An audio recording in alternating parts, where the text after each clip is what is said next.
ጤና ይስጥልን በያላችሁበት የእግዚአብሔር ሰላም ይብዛላችሁ። ወንድማችሁ ጓነኝ እንግዲህ ከዚህ በፊት የጀመርነው ትምህርት አለ ይቅርታ እና ያንን ትምህርት ለመቀጠል ነው እንግዲህ የያዕቆብን መጽሐፍ ጀምረን እንግዲህ ምዕራፍ 4 ላይ ደርሰናል። ከዚህ በፊት የተሰሩ ቪዲዮዎችን ያላያችሁ ሰዎች ወደ ኋላ ሄዳችሁ ብታዩ ትምህርቱ የተሟላላችሁ ይሆናልና ዛሬ እንግዲህ ምዕራፍ 4 ከቁጥር 1 እስከ 10 ያለውን ለማየት እንሞክራለን። እንግዲህ እግዚአብሔር ይረዳኛል ብዬ አስባለሁ። ይህ ፓርት በዋነኝነት ለእግዚአብሔር መገዛት በሚል ርዕስ ነው ዛሬ ይህንን ፓርት የምንካፈለው ማለት ነው። ለእግዚአብሔር መገዛት በሚል ርዕስ ነው። ለእግዚአብሔር እንግዲህ መገዛት ያለበት ሰው እንግዲህ ቁጥር 1 ላይ እንደዚህ የሚል ሐሳብ አለ።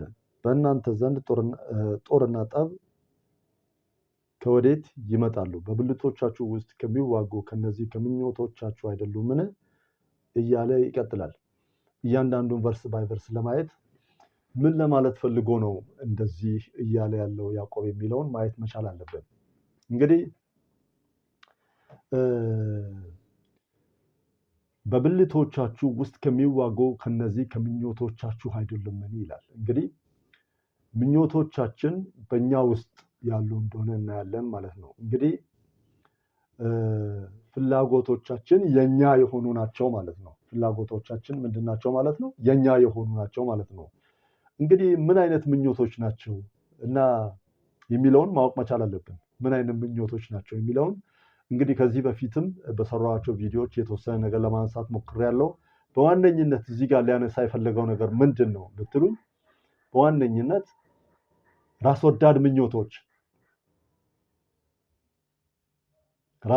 ምኞቶች እያንዳንዱ እንግዲህ በራሱ ውስጥ ያለውን ምኞት ያውቃል። እያንዳንዱ ሰው በራሱ ውስጥ ያለውን ምኞት ያውቃል። እነዛ ምኞቶች እንግዲህ ምንድናቸው ማለት ነው? እነኛ ምኞቶች በግልጽ ኃጢአትን ለመስራት ያሉ ፍላጎቶች ናቸው ማለት ነው።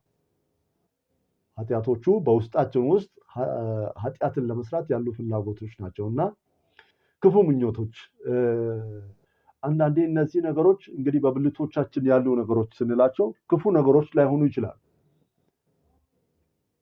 አያችሁ እዚህ ጋር ኮንሰፕቱን እንድትረዱኝ ይፈልጋሉ።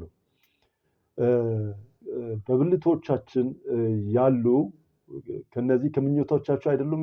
አንዳንዴ እንግዲህ ብዙውን ጊዜ ባለፈውም የተራራውን ስብከት ስሰራ ያወራሁት ነገር አለ ለሁላችሁም ግልጽ እንዲሆን ማለት ነው። አሁን ለምሳሌ ያህል አንድ ሰው ትምህርትን ቢፈልግ ስኮላርሺፕን ቢፈልግ መኪና ቤትን ቢፈልግ የተለያዩ ነገሮችን ቢፈልግ የሚፈልግበት ዓላማ ራሱን ቦልድ አድርጎ አሳይቶ ሌሎችን ዝቅ ለማድረግ ከሆነ ይህ ምንድነው ማለት ነው? ሰልፊሽ ዲዛየር የምንለው ራስን ብቻ ለማሳየት የሚደረግ አይነት ነገር ከሆነ ይህ ነገር በእነዚህ ነገሮች በራስ ወዳድነት ብቻ የምንመኛቸው ከሆነ ውጤታማ አያደርገንም ማለት ነው። ስለዚህ እንግዲህ እነዚህ ነገሮች ለነዚህ ነገሮች ያለን ፍላጎት ለነዚህ መልካም ነገሮች ያለን ፍላጎት ማለት ነው። ለነዚህ ለቤት ሊሆን ይችላል፣ ለስኮላርሺፕ ሊሆን ይችላል፣ ለቤት ለመኪና ለተለያዩ ነገሮች በዚህ ምድር ላይ ለሚያስፈልጉን ነገሮች ሊሆን ይችላል። የምንፈልጋቸው ለምንድን ነው የሚለውን ጥያቄ ያስነሳል። ሰልፊሽ ዲዛየር ነው ወይም ለግላዊነት በጣም በግላዊነት የምናተኩር ከሆነ ምን ይሆናል ማለት ነው? ይህንን ጥያቄ እንድንመለስ ያስፈልጋል ማለት ነው። እሱ ምንድነው? እነዚህን ነገሮች የምንፈልገው ለምንድን ነው? እነዚህን ነገሮች የምንፈልገው ለራስ ወዳድነት ጉዳይ ነው የሚለውን ጥያቄ መመለስ መቻል አለብን ማለት ነው። ስለዚህ በእርግጠኝነት ከዚህ መልእክት በኋላ የምትሰሙ ይህንን መልእክት በትክክል የምትሰሙ ሰዎች ከእግዚአብሔር ዘንድ በትክክል ጥያቄያችሁ የሚመለስበትን መንገድ እያሳየዋችሁ ነው የሚሄደው ማለት ነው። በትክክለኛነት እግዚአብሔር የሚመልሰው ጸሎት ምን አይነት ጸሎት መሆን አለበት ማለት ነው? አንደኛ እግዚአብሔር የሚከብርበት መሆን መቻል አለበት። ሁለተኛ ሌሎችን የምናገለግልበት መሆን አለበት። ሌሎችን ለማሳየት የምናቅሎጨልጭበት ወይም ለሌሎች የምናሳይበት ሳይሆን ለሌሎች ሰርቪስ የምንሰጥበት መሆን መቻል አለበት። እነዚህ ሁለት ፖይንቶች እስካላሟላ ድረስ ምንድነው ማለት ነው ከእግዚአብሔር ዘንድ የምንጠይቃቸው ነገሮች እንግዲህ ምን ይላል? እንደውም አንደኛ ጴጥሮስ 2:11 ላይ ወዳጆች ሆይ ነፍስን ከሚዋጋ ስጋዊ ምኞት ትርቁ ዘንድ እንግዶችና መጻተኞች እንደመሆናችሁ እለምናችኋለሁ ይላል። እንግዲህ ምን ይሆናል ማለት ነው? ነፍስን የመዋጋት ኃይል አለው ማለት ነው።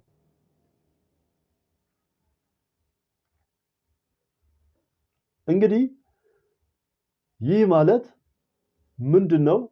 እዚህ ጋር አንድ ነገር መጻተኞች እንደመሆናችሁ መጠን ይላል። እዚህ ምድር ላይ መጻተኛ ማለት እንደ እንግዳ የመጣን ሰዎች ነን፣ ክርስቲያኖች ማለት ነው። እንግዶች ነን። እንግዲህ ዘላለማዊ ነዋሪዎች አይደለንም። እንግዶች ሆነን ስንኖር ግን እንዴት መኖር እንዳለብን ቃሉ በትክክል ያሳየናል። እሱ ምንድነው? እንግዲህ ከዚህ ኮንቴክስት እንደምንረዳው ምንድነው አንዳንድ ሰዎች ክፋትን ማድረግ ወይም አንዳንድ እርስ በርስ ክርስቲያኖች እርስ በርስ የሚቃወሙበት ዋናው ምክንያት ምንድነው? እግዚአብሔርን ለማስደሰት አይደለም፣ የራሳቸውን ነገር ለማሳየት ነው። በዚህ ዘመን እንግዲህ የሚነሳው ጭቅጭቅ ሁሉ መንስኤው ምንድነው ብትሉ ሰዎች ራሳቸውን ሊያሳዩ በሚያደርጉት ጥረት የሚመጣ ጭቅጭቅ እንጂ ለእግዚአብሔር ክብር የሚያደርጉት እንዳልሆነ ከዚህ ልንረዳ ይገባል። ከዚህ በግልጽ ይሄ ነገር የሚያስረዳን ይህንን ነው።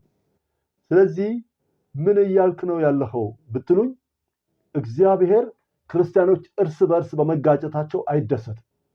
ይህንን በግልጽ ሁሉም ሰው ሊያውቅ ይገባል። እኛ ከክፉ መናፍስት ከክፉ ኃይሎች ጋር እንድንጣላ እንጂ ከወንድሞች ጋር እንድንጣላ የእግዚአብሔር ሐሳብ አይደለም። ከወንድሞች ጋር የምትጣሉ ሰዎች እግዚአብሔራዊ ሐሳብ እንዳልሆነና እግዚአብሔርን የሚያስደስት ሐሳብ እንዳልሆነ ያስረዳናል።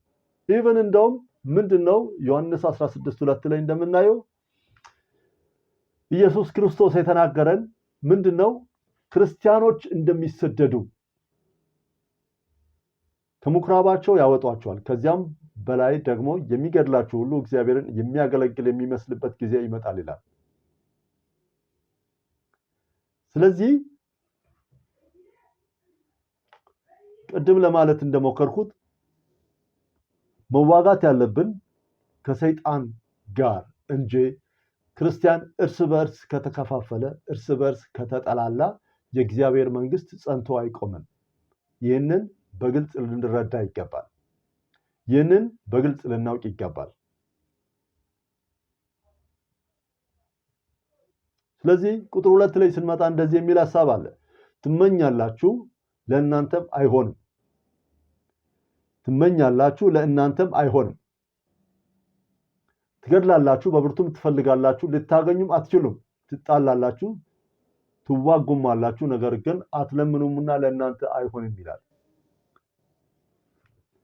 እንግዲህ እዚህ ጋር ምን ሊፈልገው ነው የሚለውን ክሊርሊ መረዳት መቻል አለብን ማለት ነው።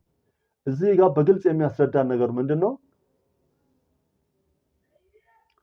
እንግዲህ ምድራዊ ትምህርትን የተማራችሁ ሰዎች ይህንን በትክክል ታውቁት ትችላላችሁ። በስፔሻል ኢኮኖሚክስ የተማራችሁ ሂውማን ኒድስ አር አንሊሚትድ ይላል።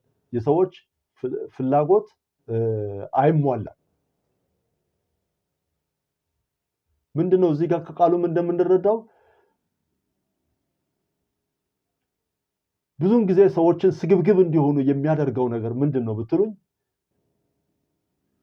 የሰዎች ፍላጎት አለመሟላቱ ነው። ይሄ ደግሞ ሪል የሆነ ነገር ነው።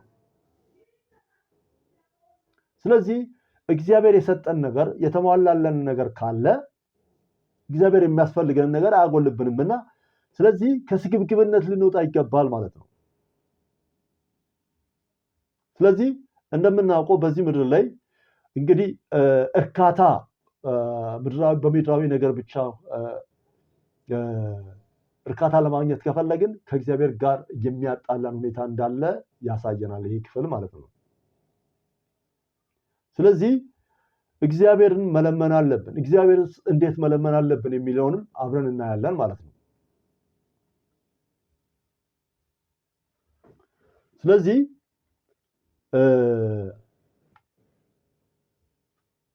እንግዲህ ቅድም ያልኩትን ነገር መልሶ ያጸድቃል ማለት ነው። ቁጥር 3 ላይ ያለው ትለምናላችሁ በምኞቶቻችሁም ትካፈሉ ዘንድ በክፉ ትለምናላችሁና አትቀበሉም ይላል። ምን ሊል ፈልጎ ነው እዚህ ጋር ያለውን የሚለውን ማየት አለብን። እንግዲህ የብዙዎቻችን ኤክስፒሪየንስ የሆነውን ነገር ነው አሁንም ማነሳው። ብዙዎቻችን እንግዲህ እንጸልያለን፣ እግዚአብሔርን እንለምናለን፣ ግን የምንለምነውን ነገር አናገኝም። የማናገኝበት ምክንያት ምንድነው ብትሉኝ በግልጽ እዚህ ጋር በክፉ ትለምናላችሁና አትቀበሉም ይላል።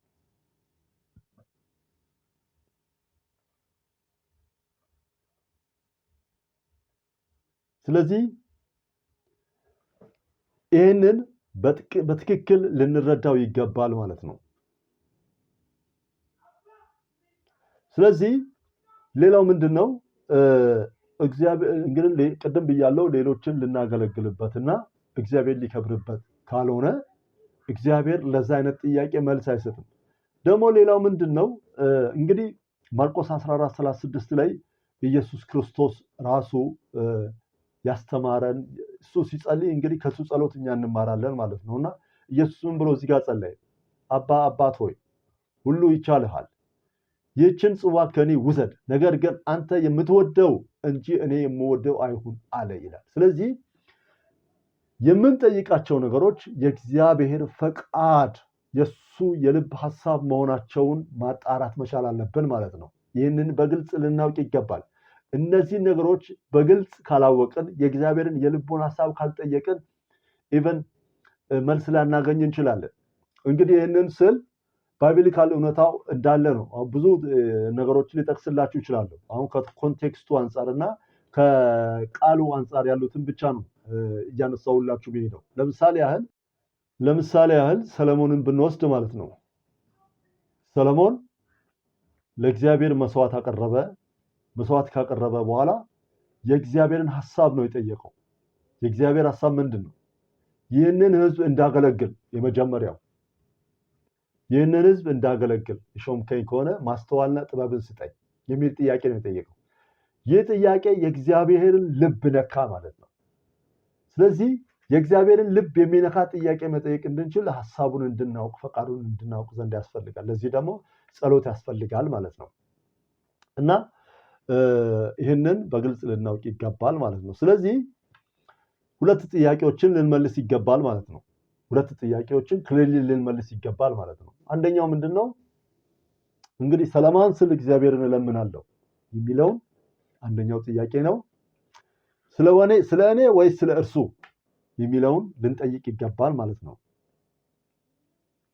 ስለዚህ ይህንን ክሊርሊ ልንረዳ ይገባል ማለት ነው። እንግዲህ እዚህ ጋር ነው አሁን ትልቁን እንግዲህ በዚህ ዘመን ያሉ ሰዎች እንደዚህ ቢባሉ ምን ያህል ችግር እንደሚፈጠር ግልጽ ነው።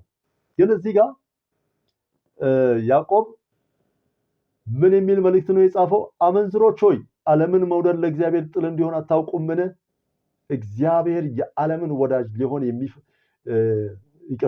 እንግዲህ የዓለም ወዳጅ ሊሆን የሚወድ የሚፈቅድ ሁሉ የእግዚአብሔር ጠላት ሆኗል ይላል። እንግዲህ እዚህ ጋር ምን እያለ ነው ያለው የሚለውን ክሊርሊ ማወቅ ይገባናል ማለት ነው። እናንተ አመንዝሮች የሚላቸው ክርስቲያኖች ናቸው ማለት ነው። ከክርስቲያኖች ጋር እየተነጋገረ ነው ይሄንን የሚለው። ለምን አመንዝሮች ይላቸዋል የሚለውን ጥያቄ ግን መመለስ አለብን ማለት ነው። ስለዚህ ያለው እሱ ምክንያት ምንድነው? ሙሽራውን ትተው ከዓለም ጋር ሄደዋል። ከዓለም አስተሳሰብ ጋር ሄደዋል። ከክርስቶስ ይልቅ ለዓለም ተድላዎች ራሳቸውን ሰጥተዋል ማለት ነው። ስለዚህ ከዚህ የምንረዳው ክሊርሊ የምንረዳው ነገር ምንድነው?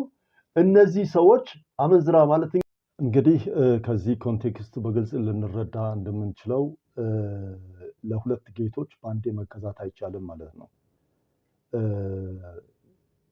እንግዲህ የተራራውን ስብከት ስራ ይህን ነገር ኢንዲቴል ለማውራት ሞክሬያለሁ። እንግዲህ ማቴዎስ 6:24 ላይ ለሁለት ጌቶች መገዛት የሚቻለው ማንም የለም። ወይም ወደ አንዱ ይጠላል ሁለተኛውን ይወዳል፣ ወይም ወደ አንዱ ይጠጋል ሁለተኛውን ይንቃል።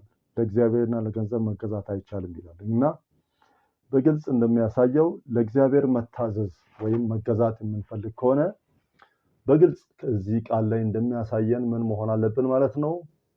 አንዱን መምረጥ መቻል አለብን። ለእግዚአብሔር ሐሳብ ብቻ መገዛት መቻል እንዳለብን ያሳየናል ማለት ነው። እንደውም ሌላ ቦታ ላይ ምን ይላል? አንደኛ ዮሐንስ ምዕራፍ 2 ቁጥር 15 ላይ ዓለምን ወይም በዓለም ያሉትን አትውደዱ፣ በዓለም ያለው ሁሉ እርሱም የሥጋ ምኞትና የዓይን አምሮት ስለ ገንዘብም መመካት ከዓለም ስለሆነ እንጂ ከአባት ስላልሆነ ማንም ዓለምን ቢወድ የአባት ፍቅር በእርሱ ውስጥ የለም ይላል። እዚህ ጋር ምን ሊል ፈልጎ ነው የሚለውን ማየት መቻል አለብን።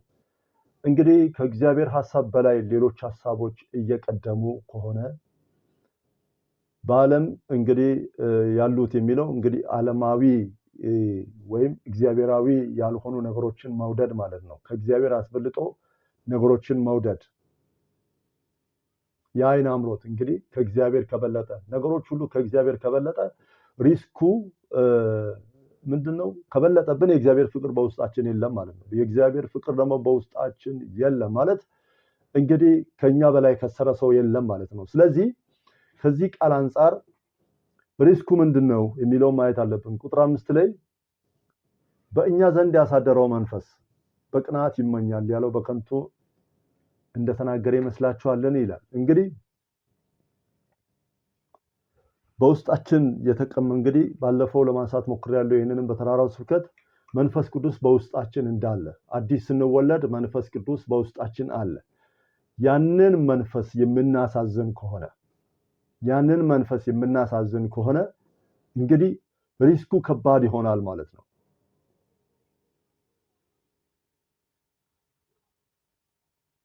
ስለዚህ ቃሉ ላይ በግልጽ እንግዲህ ሊያሳየን እንደሞከረው ክርስቲያኖችን እንደምንድነው ያስቀመጠው?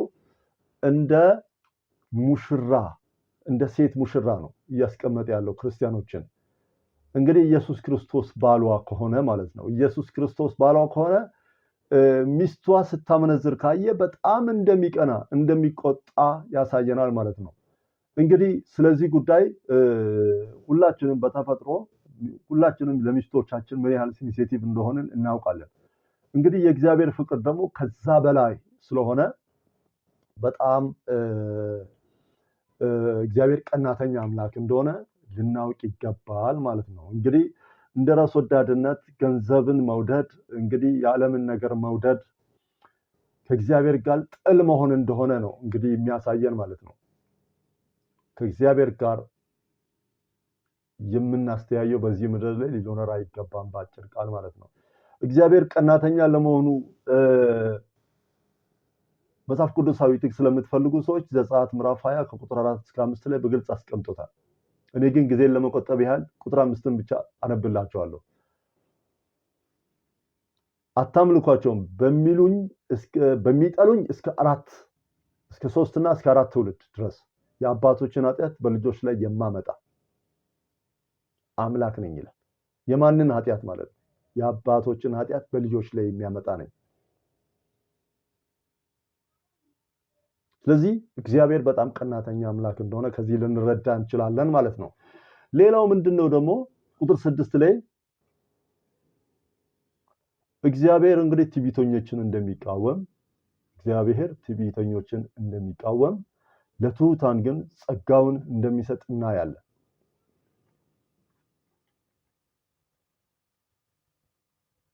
እግዚአብሔር ምንም ያህል መሐሪ አምላክ ቢሆን እንግዲህ የእግዚአብሔርን ባህሪም እየተማረን ነው ማለት ነው። ባህሪው እግዚአብሔር የምህረት አምላክ የጸጋ አምላክ ቢሆንም ጸጋውን ደግሞ ለማን ነው የሚሰጠው? ለትሑታን ነው የሚሰጠው። ምክንያቱም ይህንን እንግዲህ የእግዚአብሔርን እውነት ሰምቶ የእግዚአብሔርን ቃል ሰምቶ በሚያፌዝ ላይ እግዚአብሔርም እንደሚያፌዝ እናያለን ማለት ነው። ምሳሌ ምዕራፍ 3 ቁጥር 34 ላይ በፌዘኞች እርሱ ያፌዛል፣ ለትሑታን ግን ሞገስን ይሰጣል ይላል። ከእግዚአብሔር ሞገስ መጉደል በጣም ትልቅ ኪሳራ ነው። በምድር ላይ የማይስተካከል ነገር ምንድነው ብትሉኝ የእግዚአብሔር ሞገስ ነው። እንግዲህ ስለ እያንዳንዱ ነገር እየነካካው ነው እንግዲህ ከመጽሐፍ ቅዱሱ ኮንቴክስት አንፃር መሄድ ስላለብን ማለት ነው። ስለዚህ ምን አይነት ኑሮ ልንኖር ይገባናል? ለእግዚአብሔር የምንታዘዝ ሰዎች ለእግዚአብሔር ለመታዘዝ ምን አይነት ኑሮ ልንኖር ይገባናል የሚለውን እንግዲህ ሐዋርያው ጴጥሮስ ደግሞ ያስቀመጠው ነገር አለ። አንደኛ ጴጥሮስ 5:5 ላይ እንዲሁም ጎበዞች ሆይ ለሽማግሌዎች ተገዙ። ጎበዞች ምን መሆን አለባቸው ማለት ነው? ለሽማግሌዎች መገዛት አለባቸው ማለት ነው። ሁላችንም እርስ በርሳችን እየተዋረዳችሁ ትህትናን እንደ ልብስ ታጠቁ ይላል። እንግዲህ ትህትና ምንድነው? ትህትና ምን ማለት ነው የሚለውን ሐሳብ እንግዲህ ማቴዎስ ወንጌል ምዕራፍ 5 ቁጥር 3 ላይ በግልጽ በተወሰነ መልኩ አብራርቸዋለሁ። ሄዳችሁ ወደዛ እንድታዩ እግዚአብሔር ትዕቢተኞችን ይቃወማል ካለ በኋላ ምን ይላል? ለትሑታን ግን ጸጋን ይሰጣል ይላል። ስለዚህ እግዚአብሔር ትዕቢተኞችን እንደሚቃወም በግልጽ ተቀምጧል ማለት ነው። ትዕቢተኛ ማለት ምን ማለት ነው? ሁሉም በራሴ ማድረግ እችላለሁ።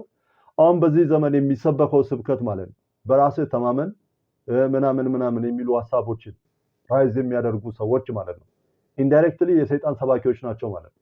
ሰው በእግዚአብሔር ኃይል እንጂ የሚበረታው በራሱ ኃይል አይበረታም። በራሱ ኃይል ለመበርታት የሚያስብ ካለ ኦልሬዲ ምን የሆነ ማለት ነው? ፌል የሆነ ነው ማለት ነው። ስለዚህ እንግዲህ በግልጽ ልናውቅ የሚገባው ሁሉን ቻይ ከሆነ አምላክ ጋር መጣላት የማያዋጣ ነገር ነው።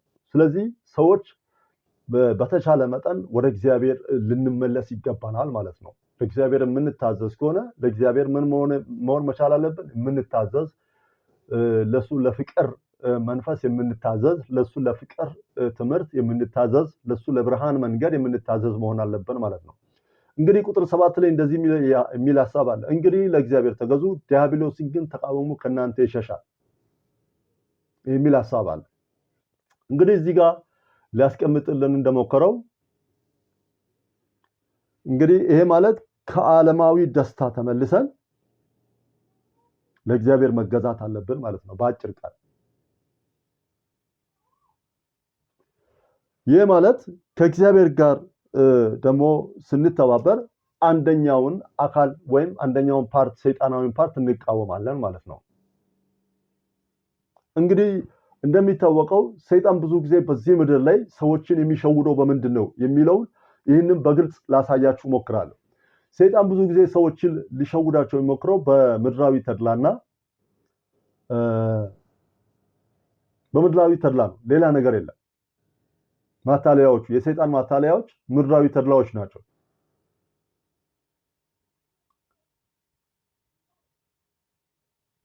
ስለዚህ ምድራዊ ተድላዎች ከሁሉም ነገር በላይ እግዚአብሔርን ማስቀደም እንዳለብንና ሰይጣንን መቃወም እንዳለብን ሰይጣንን መቃወም የምንችለው እንዴት ነው የሚለውን ደግሞ እንደዚሁ አንደኛ ጴጥሮስ ምዕራፍ 5 ከቁጥር 8 እስከ 9 በግልጽ አስቀምጦታል። ምንድነው የሚለው? ቁጥር 8 በመጠን ኑሩ ይላል። ሰው በመጠን መኖርን በዚህ ዘመን አይፈልግም። በመጠን ኑሩ ይላል። በልክ ኑሩ ማለት ነው።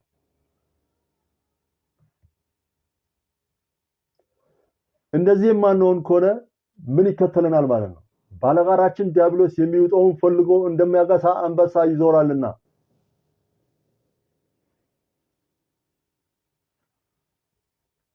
እንግዲህ ክርስቲያኖች የምንቀበለው የመከራ አይነት አለ ማለት ነው። ስለዚህ ቁጥር 9 ላይ በዓለም ያሉ ወንድሞቻችሁ ሁሉ መከራም በሙሉ እንዲቀበሉ እያወቃችሁ በእምነት ጸንታችሁ ተቃወሙት ይላል። ስለዚህ ሰይጣንን እንዴት ልንቋቋም እንችላለን የሚለውን ጥያቄ ልንመልስ ይገባል ማለት ነው። ስለዚህ ከዚህ ኮንቴክስት አንፃር ስንረዳ ፈተናዎች ይመጣሉ ማለት ነው። ፈተናዎች ይመጣሉ። እንግዲህ ፈተናውን እንድንቋቋም የሚረዳን ማን ነው? ይህንን ከማለቴ በፊት አንድ ነገር ልናገር እወዳለሁ። አንድ እውነት እንግዲህ ለብዙዎች ግልጽ ያልሆነ አንድ እውነት በውስጣችን አለ። ያም እውነት ምንድነው? ውስጣዊ የመጀመሪያ ሰው እንግዲህ ውስጡን ማሸነፍ የቻለ ሰው ነው ትክክለኛ ሰው ማለት ነው። ውስጣችን ላይ እንግዲህ ከአዳም የወረስነው ኃጢአት አለ። እንግዲህ ቅድም ለማንሳት እንደሞከርኩት ያ ውስጣችን ላይ ያለው ነገር ራሱ ይፈታተነናል ማለት ነው። ስለዚህ ያም ውስጣችን ላይ ያለው ክፋት ስንቋቋም ማለት ነው። እንግዲህ ጴጥሮስ በተለያየ ቦታ ያስቀመጠው ሐሳብ አለ። የማደርገውን አላውቅምና የምጠላውን ያን አደርጋለሁና ዳሩ ግን የምወደውን እርሱ አላደርግም ይላል። 7:18 እስከ 19 ላይ ደግሞ ምን ይላል? በእኔ ማለት በስጋዬ በጎ ነገር እንዳይኖር አውቃለሁ። ፈቃድ አለኝና መልካሙን ግን ማድረግ የለኝም። የማልወደውን ክፉን ነገር አደርጋለሁና ዳሩ ግን የምወደው በጎ ነገር አላደርግም ይላል። ስለዚህ ክርስቶስን ልንታዘዝ የምንችለው በምንድነው ማለት ነው? ውስጣችን ላይ ያለውን ሕግ በማሸነፍ ነው። ክፉውን ሕግ በማሸነፍ ነው። በመንፈሱ ኃይል ነው። ይህንንም ኤፌሶን ምዕራፍ 6 ከ10 እስከ 11 ላይ ባለው በግልጽ አስቀምጦታል። እንደዚህ የሚል ሐሳብ አለ። በቀረውስ በጌታና በኃይሉ ችሎት የበረታችሁ ሁኑ፣ የዲያብሎስን ሽንገላ ተቃውሙ ዘንድ እንዲቻላችሁ የእግዚአብሔርን ዕቃ ጦር ልበሱ ይላል። ስለዚህ ምን እያለን ያለው ማለት ነው? የእግዚአብሔር ዕቃ ጦር ማለት የመንፈሱን ጦር ስንለብስ ለዚህ ለሚገዛን ለዚህ ለክፉ ኃይል እንቢ ስንቃወም ኦሬዲ የሰይጣንን ስራ ስንቃወም እግዚአብሔር ይረዳናል ማለት ነው። እንግዲህ ይህንን ነገር በአንድ ምሳሌ ባሳያችሁ ደስ ይለኛል። እንግዲህ ቃሉ ላይ እንደምናየው እውነተኛ ምሳሌ ለዚህ ሊሆን የሚችለው ምንድነው? የእግዚአብሔር ኃይል እንደ መብራት ኃይል ነው ማለት ነው። ግን መጠቀም የምንችለው ምን ስናደርግ ነው? ስዊቹን ኦን ስናደርግ ወይም ፓወሩን ወደኛ እንዲመጣ ስናዘው የእግዚአብሔር ኃይል ይሰራል ማለት ነው።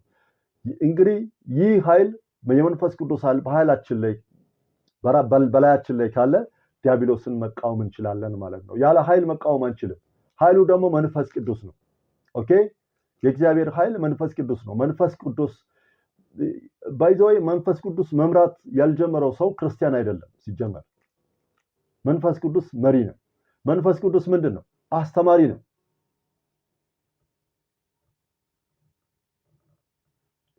ስለዚህ ማቴዎስ 4:10 ላይ በግልጽ እንደተቀመጠው ኢየሱስ ክርስቶስ ሰይጣንን እንደገሰጸው በመንፈስ ቅዱስ ኃይል ስንሞላ ሰይጣንን መገሰጽ እንችላለን ማለት ነው። ስለዚህ ቁጥር 8 ላይ እንደዚህ የሚል ሐሳብ አለ። እንግዲህ ወደ እግዚአብሔር ቅረቡ ወደ እናንተም ይቀርባል። እናንተ ኃጢአተኞች እጃችሁን አንጹ፣ ሁለት ሐሳብ ያላችሁ እናንተ ልባችሁን አጥሩ የሚል ሐሳብ አለ። ይህ ምን ሊል ፈልጎ ነው የሚለውን በግልጽ ማወቅ መቻል አለብን።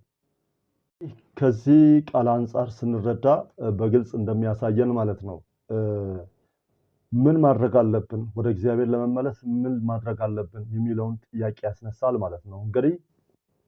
እንግዲህ እንደገና ወደ አምላክ መቅረብ የምንችለው እንዴት ነው?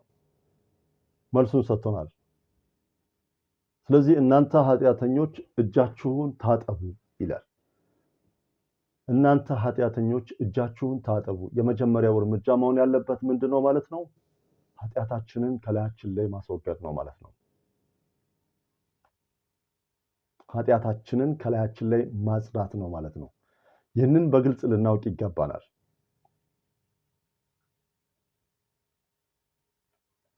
ሌላው ምንድነው? ሁለት ሐሳብ ይዘን እንዳንመላለስ እግዚአብሔር ይርዳል። ሁለት ሐሳብ ይዞ መመላለስ አይቻልም። እግዚአብሔርና ዓለምን አንድ ላይ ይዞ መሄድ አይቻልም። ስለዚህ እግዚአብሔርን ልንሸውደው አንችልም ማለት ነው። በግልጽ ቋንቋ ምንድነው? እግዚአብሔርን ልንሸውደው አንችልም። እግዚአብሔር የልባችንን ሐሳብ ያውቃል።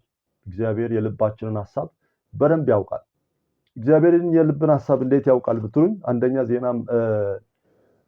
ዜና ምዕራፍ 28 ቁጥር 9 ላይ አንተ ልጄ ሰለሞን ሆይ እግዚአብሔር ልብን ሁሉ ይመረምራልና የነፍስንም ሐሳብ ሁሉ ያውቃልና የአባትን አምላክ እወቅ፣ በፍጹም ልብ በፍጹም ፈቃደ አምላክን ብትፈልገው ታገኘዋለህ፣ ብትተወው ግን ለዘላለም ይጥልሃል የሚል ሐሳብ አለ።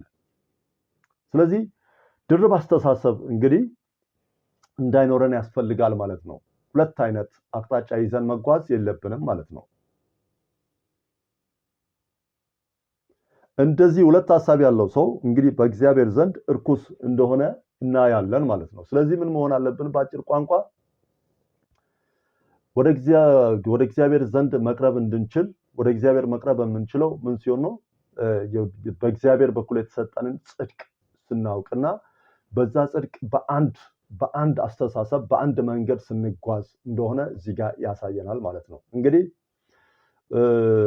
ወደ እግዚአብሔር መጽደቅ የምንችለው በኢየሱስ እንደሆነ እንግዲህ ከዚህ በፊትም ይህንን ነገር ደጋግሜ ነግሬያቸዋለሁ። ግን ምንድነው ከኃጢአት ጋር ከእግዚአብሔር ጋር ይዞ አንድ ላይ መሄድ አይቻልም። ምድራዊ ነገርና እግዚአብሔራዊ ነገር ሁለቱን ነገር በአንዴ ይዞ መሄድ አይቻልም። እንግዲህ አንዳንድ ምሳሌ አለ። ሁለት እግር አለኝ ተብሎ በሁለት ዛፍ አይወጣም ማለት ነው። ለመውጣት ብትሞክር ምንድነው የምትሆነው ማለት ነው? ግልጽ ነው፣ ጉዳቱ የከፋ ነው የሚሆነው። ስለዚህ የጽድቁን መንገድ ልንከተል ይገባናል። ምክንያቱም መጽሐፍ ቅዱስ ላይ ስናይ እንግዲህ በመዝሙረ ዳዊት 24 ቁጥር 3 እስከ 4 ላይ ወደ እግዚአብሔር ተራራ ማን ይወጣል? በቅድስናው ስፍራ ማን ይቆማል? እጆቹ የነጹ ልቡም ንጹህ የሆነ ነፍሱን ለከንቱ ያላነሳ ለባልንጀራውን በሽንገላ ያልማለ ይላል። እንግዲህ ወደ እግዚአብሔር መቅደስ ፊት መቅረብ የሚችለው ምን አይነት ሰው ነው ማለት ነው?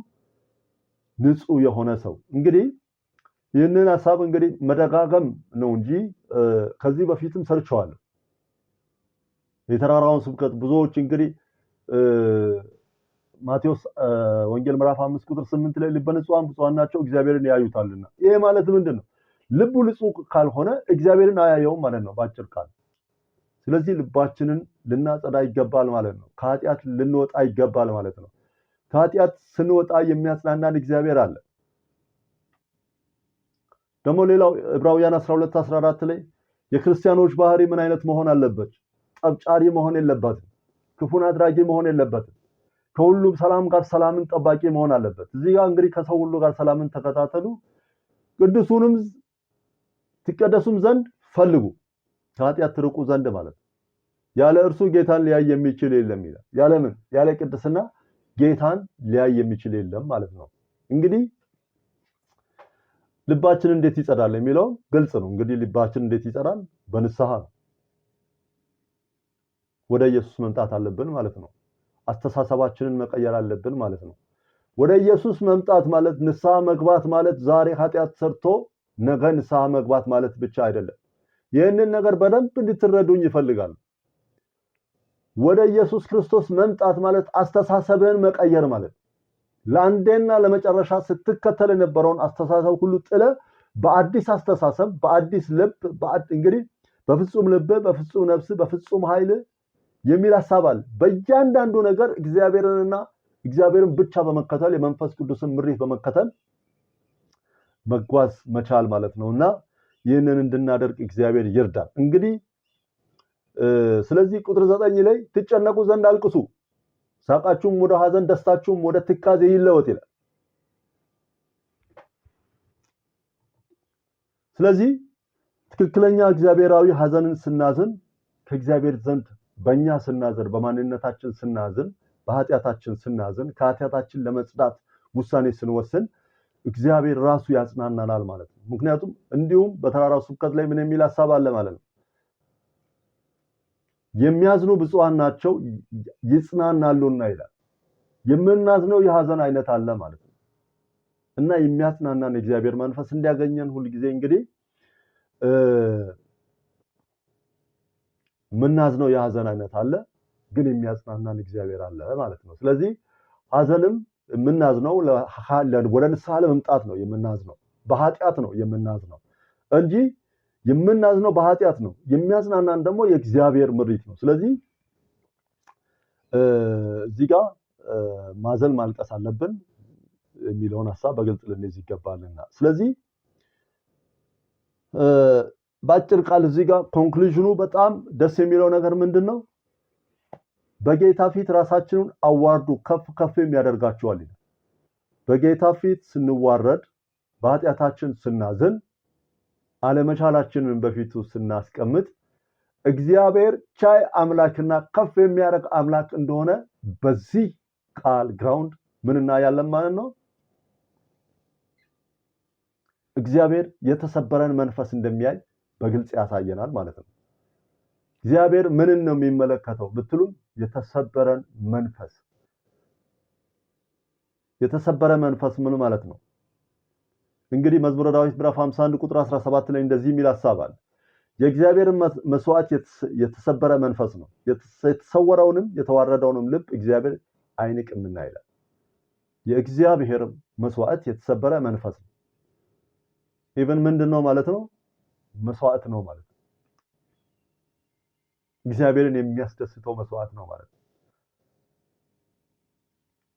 እግዚአብሔር የማይንቀው ነገር፣ እግዚአብሔር ትዕቢተኞችን ይንቃል ካልን የማይንቀው ምንድነው? የተሰበረን ልብ እግዚአብሔር እንደማይንቅ እንግዲህ ራሳችንን ስናዋርድ እግዚአብሔር ወደኛ እንደሚቀርብ እንግዲህ ጸጋን እንደሚሰጠን እንግዲህ በመንፈስ ድሆች የሆኑ ብፁዓን ናቸው መንግሥተ ሰማያት የእነርሱ ናትና የሚለውን ሐሳብ ከዚህ በፊት እንግዲህ አንስቼዋለሁ። ይሄ ሁሉ ምንድነው?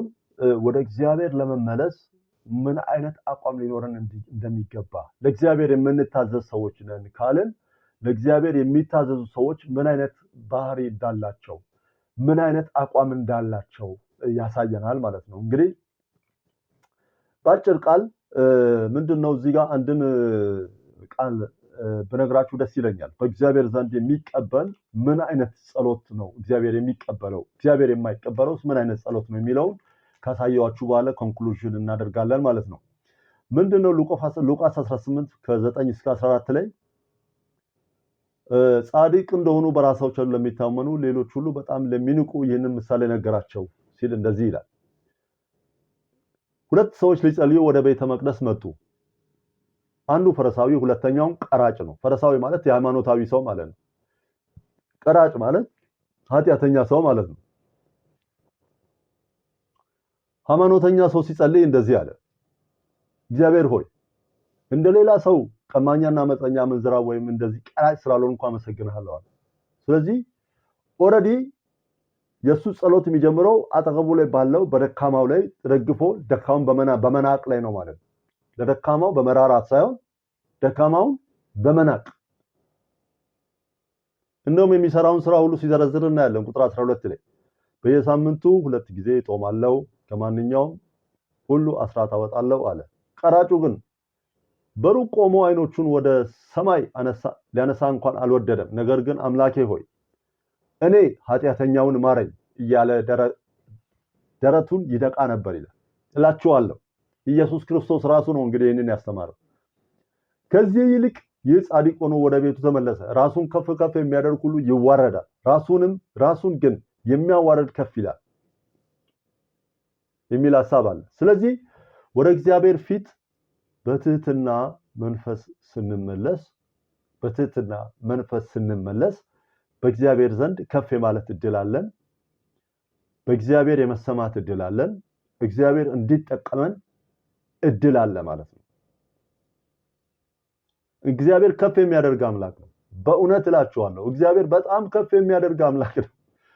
ሰው ሊደርስ የማይችለው ከፍታ ላይ የሚያወጣ አምላክ ነው። ምክንያቱም እኛ ሰማያዊ ዜጎች ነን ካልን እንግዲህ ሚስጥራቶቹን በተቻለኝ መጠን እንግዲህ ወደ ዲቴል እየገባው አይደለም። አሁን እንግዲህ ራፍሊ ሰው ማግኘት ያለበትን መሰረታዊውን ዕውቀት ሰው እንዲያውቅ ነው።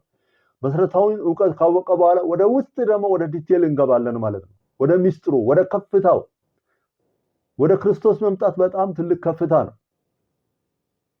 ዝቅ ማለት ማትችልበት ከፍታ ላይ መታሃል እንደማለት ነው። ግን ክርስቶስን ኃጢአትንና ክርስቶስን አንድ ላይ ይዘህ መሄድ አትችልም። ይህን ነው እንግዲህ ልንታረም የሚገባው። እንግዲህ በአንደኛ ጴጥሮስ ምዕራፍ 5 ቁጥር 6 ላይ እንግዲህ በጊዜው ከፍ እስኪያደርጋችሁ ከኃይለኛው ከእግዚአብሔር እጅ በታች ራሳችሁን አዋርዱ የሚል ሐሳብ አለ። ስለዚህ ከዚህ ቃል ኮንቴክስት ምንድነው ባጭሩ የምንረዳው? ለእግዚአብሔር የምንታዘዝ ሰዎች ምን አይነት ለመታዘዝ ምን አይነት ሰዎች መሆን እንዳለብን፣ ለእግዚአብሔር ስንታዘዝ ደግሞ መጨረሻችን ያማረ እንደሚሆን እናያለን ማለት ነው። እንግዲህ የሁላችን መጨረሻ በእግዚአብሔር እጅ ያማረ እንዲሆን እኛ ደግሞ ለእግዚአብሔር በመታዘዝ ድርሳችንን በመወጣት የእግዚአብሔር መንፈስ በእኛ ላይ እንዲሰራ ክፉን በመቃወም ክፉን በመተው እንግዲህ ክፉ መነሻው ምንድን ነው የሚለው ከራሳችን እንደሚጀምር ነው የሚያሳየን። ከራሳችን ጀምሮ ራሳችን ላይ ያለ ችግር እኛ ለእግዚአብሔር እየታዘዝን ራሳችን ያለውን ችግር እያስተካከልን ስንሄድ የእግዚአብሔር እርዳታና እግዚአብሔር እንግዲህ እጃችንን እንዲይዝ እድል እየሰጠን ነው ያለ ነው ማለት ነው። ስለዚህ እንግዲህ የዛሬው ቪዲዮ እንግዲህ ይህን ይመስላል። እግዚአብሔር ይባርካችሁ በያላችሁበት። መልካሙን ሁሉ ከፊታችሁ ያስቀድም። በሚቀጥለው ቪዲዮ እስክንገናኝ ድረስ መልካም ጊዜ። ባይ ባይ።